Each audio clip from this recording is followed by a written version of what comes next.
नमस्कार। पिछली वीडियो में हमने हिमालय की दो श्रेणियों से संबंधित चर्चाएं की थी। हमने की थी चर्चा ट्रांस हिमालय के विषय में, जितनी भी परीक्षाओं की दृष्टि से इंपॉर्टेंट जानकारियां थी उसके विषय में हमने विस्तार से चर्चा की थी, और उसके बाद हमने बृहद हिमालय के विषय में भी चर्चा की थी। और आज हम पढ़ने वाले हैं लघु हिमालय तथा शिवालिक हिमालय के बारे में जितनी भी महत्वपूर्ण जानकारियां हैं परीक्षाओं की दृष्टि से, तो हम आज वो सब कुछ हम कवर करेंगे। चलिए हम बात करते हैं। मैंने बताया था आपको पिछली वीडियो में कि भारत की सबसे ऊंची श्रेणी है ट्रांस हिमालय, और ट्रांस हिमालय के अंतर्गत तीन श्रेणियां पाई जाती हैं। ट्रांस हिमालय के अंतर्गत तीन श्रेणियां पाई जाती हैं, काराकोरम, लद्दाख तथा जास्कर। उसके ठीक दक्षिण में कौन सी श्रेणी स्थित है? उसके ठीक दक्षिण में स्थित है बृहद हिमालय श्रेणी। ठीक है, जो ये ट्रांस हिमालय है वो बृहद हिमालय से शचर जोन द्वारा अलग होती है। ठीक है, अब बृहद हिमालय के ठीक दक्षिण में कौन सी है?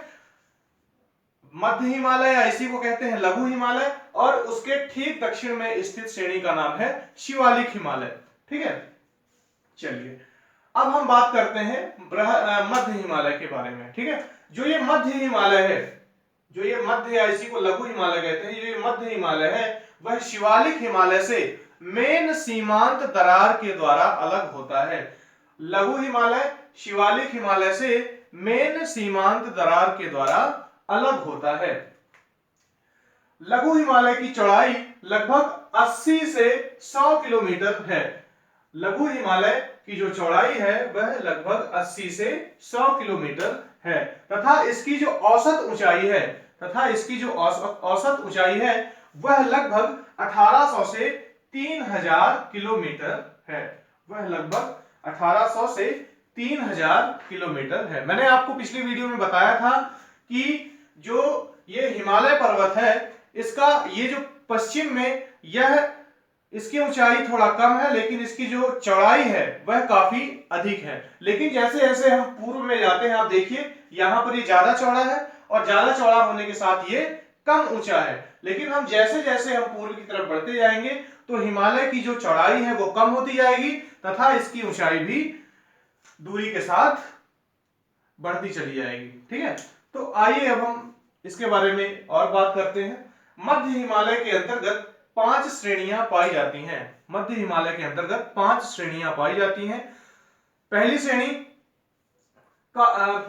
पीर पंजाल श्रेणी, दूसरी धौलाधार श्रेणी, तीसरी मसूरी श्रेणी, चौथी है महाभारत श्रेणी, तथा पांचवी है नागटिवा श्रेणी।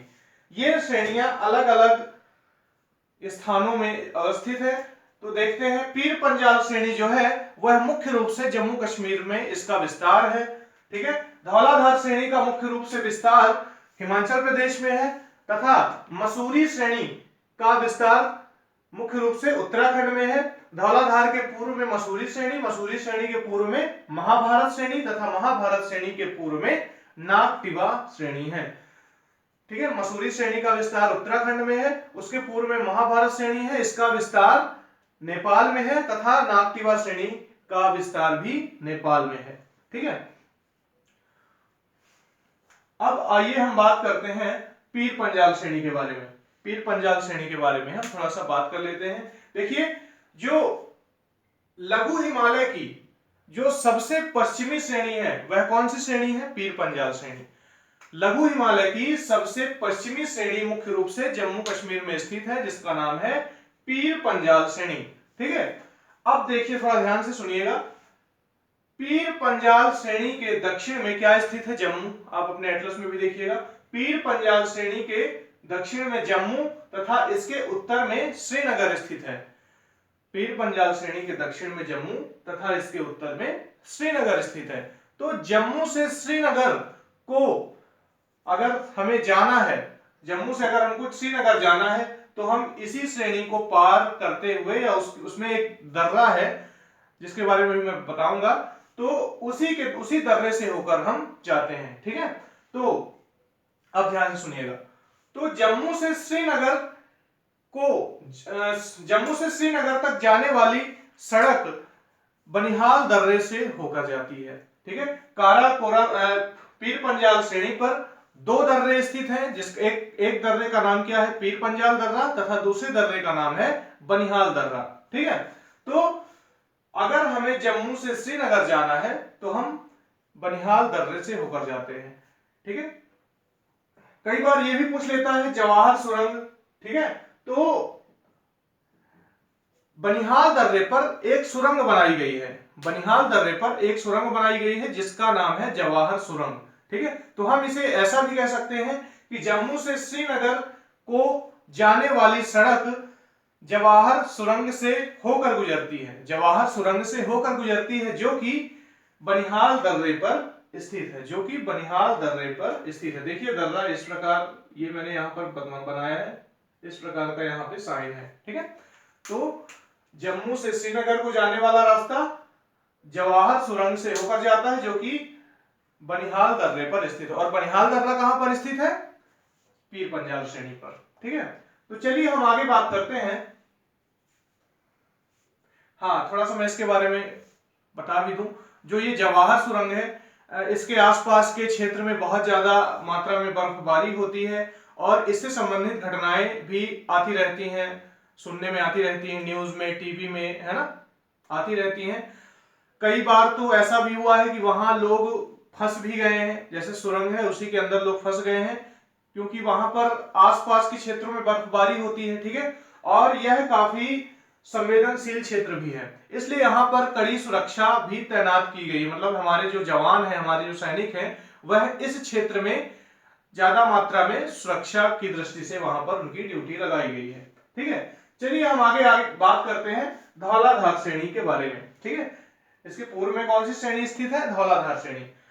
धौलाधार श्रेणी को हिमांचल हिमालय भी कहते हैं, धौलाधार श्रेणी को हिमांचल हिमालय भी कहते हैं। धौलाधार श्रेणी के पूर्व में मसूरी श्रेणी स्थित है, इसके पूर्व में मैंने बता ही दिया महाभारत श्रेणी, तथा इसके पूर्व में स्थित है नागतिवा श्रेणी। ठीक है, पिछली वीडियो में मैंने बताया था कि बृहद हिमालय का जो क्षेत्र है वहां वर्ष भर बर्फ पाई जाती है, या वर्ष भर वहां पर बर्फ पाई जाती है, लेकिन जो ये लघु हिमालय का क्षेत्र है, यहां पर शीतोष्ण कटिबंधीय जलवायु होने के कारण यहां पर बड़े बड़े घास के मैदान पाए जाते हैं। यहां पर शीतोष्ण, यहां पर भी देखते जाइए, इसलिए मैंने लिख दिया है कि आपको नोट्स बनाना है तो आप आसानी से देखकर बना सकें। ठीक है, तो शीतोष्ण जलवायु के कारण यहां पर शीतोष्ण घास के मैदान पाए जाते हैं।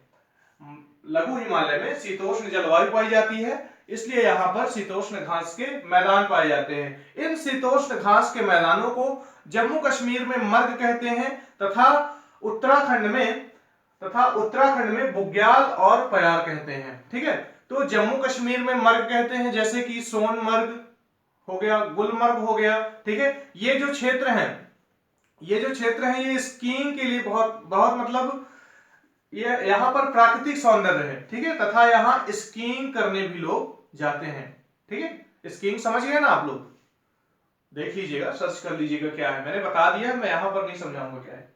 ठीक है, क्योंकि यहाँ पर पढ़ाई की विषय चल रहा है। ठीक है, चलिए, तो जिन्हें जम्मू कश्मीर में मर्ग तथा उत्तराखंड में बुग्याल और पयार कहते हैं। ठीक है, लंबे लंबे घास के मैदान पाए जाते हैं और बहुत ही अच्छा यहाँ का दृश्य होता है। लोग अक्सर यहाँ पर छुट्टियां बिताने जाते हैं, पर्यटन के क्षेत्र में भी काफी ये विकसित है ना, तो जो बाहर से भी लोग यहाँ पर आते हैं, विदेशी लोग भी यहाँ पर घूमने आते हैं। ठीक है, तो इन शीतोष्ण घास के मैदान पाए जाते हैं इन क्षेत्रों में, इसलिए यहाँ पर अनेक स्वास्थ्यवर्धक पर्यटक स्थल का निर्माण कर दिया गया है, जैसे जम्मू कश्मीर में गुलमर्ग तथा सोनमर्ग, तथा हिमाचल प्रदेश में शिमला, आपने सुना होगा ना, शिमला मनाली।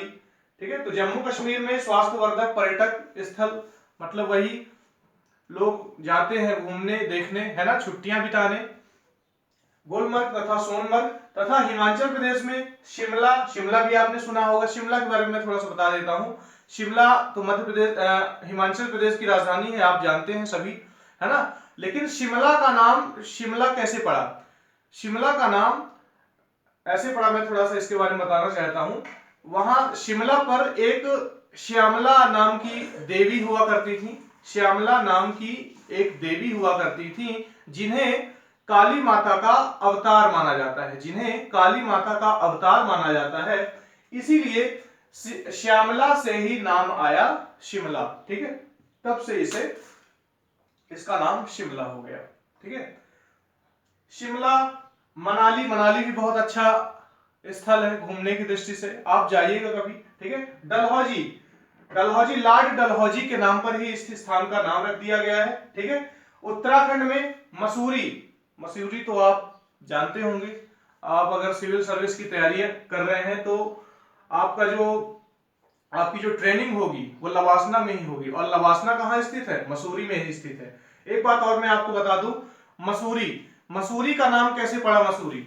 मसूरी में मंसूरी नामक एक वृक्ष हुआ करता था, उसी के नाम से आया है मसूरी। मंसूरी नामक एक वृक्ष हुआ करता था, बहुतायत मात्रा में पाया जाता था, उसी के नाम से आया है मसूरी। ठीक है, बहुत ही अच्छा स्थल है घूमने की दृष्टि से भी। ठीक है, और सिविल जो एस्पिरेंट है, जो तैयारी कर रहे हैं, वो तो जाए ही घूमने। ठीक है, कभी अगर टाइम मिले तो। चलिए, उत्तराखंड में मसूरी, रानीखेत, विंडसर तथा नैनीताल। ठीक है, ये सभी क्षेत्र लगभग इन सभी क्षेत्रों में गोल्फ के लिए भी काफी अच्छा, यहाँ पर मतलब गोल्फ भी खेला जाता है, लोग जाते हैं वहां पर। ठीक है, चलिए हम आगे बात करते हैं। वृहद हिमालय, वृहद हिमालय तथा लघु हिमालय के बीच में कई घाटियां भी पाई जाती हैं। वृहद हिमालय तथा लघु हिमालय के बीच में कई घाटियां भी पाई जाती हैं, जैसे कि पीर पंजाल श्रेणी के उत्तर में कौन सी घाटी है? कश्मीर घाटी। पीर पंजाल श्रेणी के उत्तर में कौन सी घाटी है? कश्मीर घाटी। ठीक है, फिर है उसके पूर्व में है कुल्लू कांगड़ा घाटी। फिर नेपाल में स्थित है एक घाटी जिसका नाम है काठमांडू घाटी। ठीक है, तो ये बात याद रखिएगा, कश्मीर घाटी कहां स्थित है? जम्मू कश्मीर में स्थित है। फिर उसके बाद कुल्लू कांगड़ा घाटी। ठीक है, कुल्लू कांगड़ा घाटी आप समझ लीजिए हिमाचल प्रदेश के आसपास का क्षेत्र है। ठीक है, और ये जो आपका काठमांडू घाटी है, मैप देख लीजिएगा, और जिसको स्क्रीनशॉट लेना होगा तो ले लीजिएगा, मैं किनारे भी हट जाता हूं थोड़ा, इसका आप स्क्रीनशॉट ले लीजिएगा। अगर आप नोट्स नहीं बना पा रहे हैं तो आप ये सब कुछ लिखा है, आपका एक नोट्स का भी काम करेगा। ठीक है, चलिए, तो ये काठमांडू घाटी कहां पर स्थित है? काठमांडू घाटी स्थित है नेपाल में। चलिए आगे हम बात करते हैं। ठीक है, दो श्रेणियां हो गई लघु हिमालय की। तीसरी श्रेणी कौन सी है? मसूरी श्रेणी, महाभारत श्रेणी तथा नाथ्यवा श्रेणी। कुछ इंपॉर्टेंट इसमें तथ्य नहीं है, इसलिए मैंने इसको सीधे सीधे लिख दिया। अब हम तीसरे हिमालय पर्वत की श्रेणी के बारे में बात करते हैं, जो सबसे हिमालय की सबसे दक्षिणी श्रेणी है। इसका नाम है शिवालिक हिमालय। ठीक है, इसे बाह्य हिमालय भी कहा जाता है। शिवालिक हिमालय को बाह्य हिमालय भी कहा जाता है, तथा यह एक नवीन वलित पर्वत श्रृंखला है। शिवालिक हिमालय एक नवीन वलित पर्वत श्रृंखला है। देखिए, ठीक है, शिवालिक हिमालय, इसे बाह्य हिमालय क्योंकि बाहर की ओर स्थित है ना, इसे बाह्य हिमालय, उप हिमालय, इसे उप हिमालय भी कहते हैं, तथा यह हिमालय की सबसे नवीन वलित पर्वत श्रृंखला है। यानी कि सबसे पहले किसका निर्माण हुआ? सबसे पहले निर्माण हुआ ट्रांस हिमालय का। सबसे पहले निर्माण किसका हुआ? ट्रांस हिमालय का। ट्रांस हिमालय जो कि यूरेशिया प्लेट का भाग है। उसके बाद निर्माण हुआ बृहद हिमालय का, तथा उसके बाद निर्माण हुआ किसका? लघु हिमालय का, तथा सबसे अंतिम में किसका निर्माण हुआ? शिवालिक हिमालय का। ठीक है, अरुणाचल प्रदेश में शिवालिक हिमालय चार पहाड़ियों के रूप में पाया जाता है। देखो, शिवालिक हिमालय यहां पर तो ठीक है श्रृंखला के रूप में है पूरा, लेकिन ये जो लघु हिमालय आप याद रखिएगा, ये एक श्रृंखला के रूप में नहीं है, बल्कि कटे फटे के रूप में है। ठीक है, लेकिन जो शिवालिक हिमालय है यह मुख्य रूप से कोसी नदी तक तो एक श्रृंखला के रूप में है, लेकिन इसके बाद यह अरुणाचल प्रदेश में यह 4 पहाड़ियों के रूप में बटा है। ठीक है, जिन पहाड़ियों के नाम है, सबसे जो पश्चिमी पहाड़ी है अरुणाचल प्रदेश में, ध्यान दीजिएगा, सबसे पश्चिमी पहाड़ी डफला, उसके पूर्व में मिरी, उसके पूर्व में अबोर तथा उसके पूर्व में मिश्मी है। ठीक है, तो याद रखिएगा डफला, डफला, मिरी, अबोर और मिश्मी। ठीक है, इन पहाड़ियों के नाम वहां पर जो स्थित जनजातियां हैं उन्हीं के नाम पर रख दिए गए हैं। ठीक है, यानी कि ये जो नाम है डफला, मिरी, अबोर, मिश्मी, यह उन क्षेत्रों में जनजातियां भी पाई जाती हैं, इसलिए उन्हीं के नाम पर इन पहाड़ियों के नाम रख दिए गए हैं। ठीक है, शिवालिक हिमालय की चौड़ाई लगभग 15 से 30 किलोमीटर है तथा इसकी औसत ऊंचाई, शिवालिक हिमालय की औसत ऊंचाई लगभग 900 से 1200 मीटर है। 900 से 1200 मीटर है। शिवालिक हिमालय, शिवालिक हिमालय वृहद सीमांत दरार द्वारा अलग होता है। शिवालिक हिमालय जो है तो वृहद सीमांत दरार द्वारा अलग होता है। ये देखिए मैंने लिखा है वृहद सीमांत दरार द्वारा अलग होता है। ठीक है, अब जैसे मैंने बताया कि वृहद हिमालय तथा लघु हिमालय के बीच में कई श्रेणियां पाई जाती हैं, उसी प्रकार लघु हिमालय तथा शिवालिक हिमालय के मध्य भी कई श्रेणियां पाई जाती हैं, या कई श्रेणियां नहीं, कई घाटियां पाई जाती हैं। ठीक है, लघु हिमालय और शिवालिक हिमालय के बीच कई घाटियां पाई जाती हैं। उत्तराखंड में जैसे दून और द्वार, ठीक है, तो कई घाटियां पाई जाती हैं जैसे कि दून और द्वार। उत्तराखंड में जैसे कि देहरादून, ठीक है, देहरादून और हरिद्वार। ठीक है, तो आज ये हमारा चैप्टर समाप्त हुआ। इसके बाद हम आगे विस्तार से, मैं जल्द से जल्द कोशिश करूंगा कि मैं रेगुलर वीडियोस डाल पाऊं या रेगुलर मैं लेक्चर दे पाऊं आप लोगों को।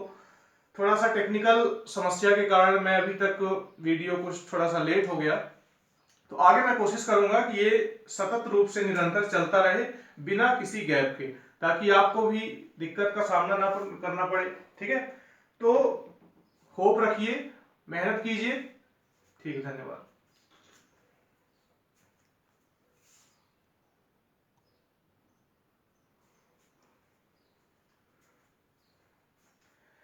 एक चीज और आप लोगों से कहना है कि इसके नोट्स जरूर बनाते चलिएगा। ये नोट्स जो मैं बनवा रहा हूं, ये काफी कुछ, ये चित्र वगैरह, ये डायग्राम वगैरह, ये सब कुछ आप नोट्स जरूर बनाते चलिएगा, क्योंकि ये आगे आपको बहुत हेल्पफुल करेगा। और रिवाइज तो जरूर कीजिएगा, ऐसा नहीं है। और एक चीज और कि एक वीडियो को कम से कम आप 2 बार देखिएगा। एक वीडियो को पहले आप पूरा देख लें, अच्छे से समझ लें। एक बार में नहीं समझ में आता है, 2 बार देख लें, आगे पीछे करके देख लें, पॉज करके देख लें। फिर जब एक वीडियो पूरी तरह से अच्छे समझ में आ जाए तो फिर आप जब दूसरी बार देखें तो फिर आप उसके नोट्स बना लें, जो जो आपको लिखना हो। ठीक है, तो आप उसके नोट्स बना सकते हैं और इसको ज्यादा से ज्यादा लोगों तक पहुंचाएं। ठीक है, जिनको जरूरत है तो उनको तक भी पहुंचाएं। ठीक है, धन्यवाद।